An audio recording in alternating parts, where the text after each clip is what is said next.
प्रतिभा खोज समिति कोइलवर प्रखंड भोजपुर के तत्वावधान में आरा शहर के ज्ञानस्थली विद्यालय के प्रांगण में डॉक्टर प्रभा सिन्हा शिक्षक सम्मान से सेवा निर्मित प्रधानाध्यापक मध्य विद्यालय करीमनगर चंद्रशेखर सिंह को मोमेंटो और प्रमाण पत्र देकर सम्मानित किया।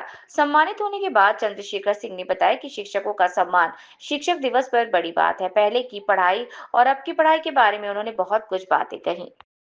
शिक्षक दिवस के मौके पर आपको सम्मानित किया गया है प्रभा सिन्हा शिक्षक सम्मान समारोह में, क्या कहेंगे सर?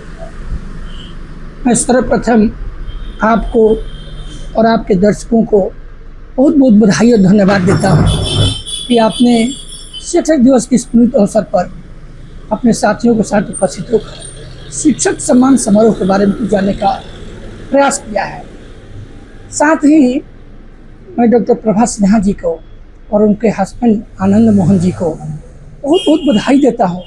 इसके लिए नहीं कि मुझको भी सम्मानित किया गया, इसके लिए दुनिया के सब लोग जब सेवानिवृत्त होते हैं तो अपने पैसों को अपने बेटे बेटियों के काम में लगा देते हैं, घर मकान में लगा देते हैं, ज़मीन खरीदने लगा देते हैं, लेकिन इन दोनों ने अपने पैसे को फिक्स कर दिया और फिक्स जो आए हैं उस आमदनी को भी अपने बेटे बेटियों में नहीं लगाते, बल्कि जिले के नंबर 1 क्लास के काम करने वाले उच्च कोटि के प्रखर विद्वान शिक्षक साथियों जिनके घर से राम श्याम पैदा होते हैं, सीता सावित्री पैदा होती हैं, उनके खाना के इंचार्जों को इन्होंने सम्मानित करने का एक कार्यक्रम लिया उठाया और प्रतिभावान बच्चों की खोज क्या किया आपने, आपके बनाए हुए बच्चे कौन कौन हैं जो अपने लाइफ में अपने शिक्षक के रूप में उनको बनाया, जो IAS IPS हो गए, डॉक्टर इंजीनियर हो गए, ऐसा आपने किया है तो जरा कोई बताइए, किसी का नाम बताइए कहाँ कहाँ से हो गए।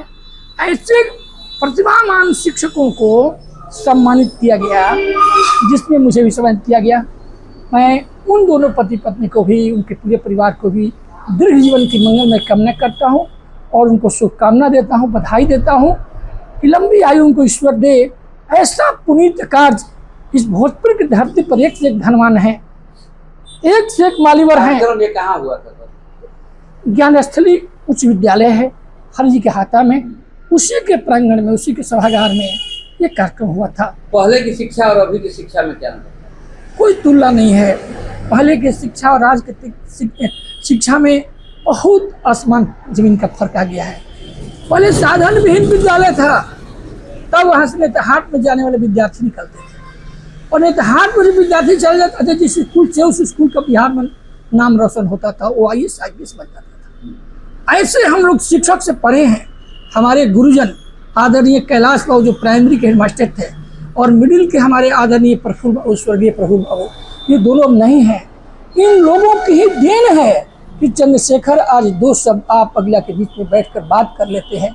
उन शिक्षकों का मैं आभारी हूँ जो दुनिया में है नहीं, लेकिन अपने से कोई कोर कसर नहीं उठाया कि अपने विद्यालय के बच्चों को इतना बढ़िया से बढ़िया शिक्षा दूँ कि यहाँ से चुना कर नेतहाट जाए।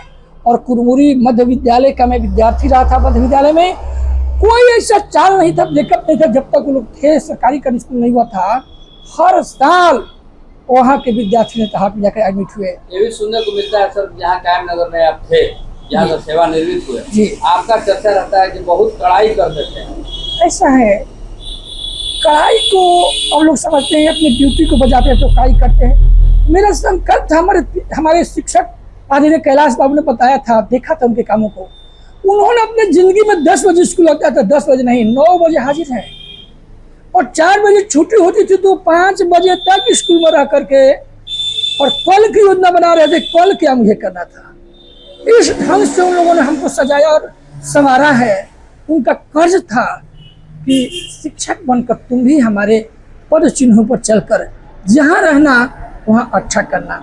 तो मैंने संकल्प लिया था अपने गुरु जी से कि 1 मिनट विलम्ब नहीं, मैंने वो किया और करके दिखाया।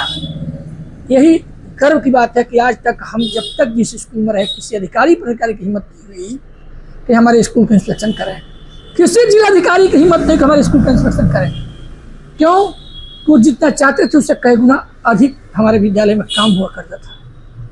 काम बोलता था। आज के छात्रों को क्या कहेंगे, आज के विद्यार्थियों को क्या कहेंगे? आज के विद्यार्थी को अगर आप थोड़ा एक तो सरकार ने भी रोक लगा दिया कि लड़का पढ़े ना पढ़े उसको पास जरूर कर दीजिए। आज शिक्षा के सामने दुर्गति स्थिति हो गई है, वो पढ़े ना पढ़े उसको पास जरूर कर देना, फेल तो करना ही नहीं है। ये नहीं होना चाहिए जो आज हो रहा है। वो पढ़े ना पढ़े उसको सर्टिफिकेट दे दीजिए, मैंने 8वां तो पास कर ही देना है आपको, अब 9वां में जाकर वहाँ भी पास कर दीजिए। इसलिए शिक्षा में इतनी गिरावट आ गई और शिक्षक भी अब मुखिया जी बहाल करने लगे, ग्राम सेवक जी बहाल करने लगे। नीतीश जी ने शिक्षा को चौपट कर दिया। नीतीश जी ने जितना शिक्षा को चौपट किया पूर्ववर्ती कोई सरकार नहीं किया। इन्होंने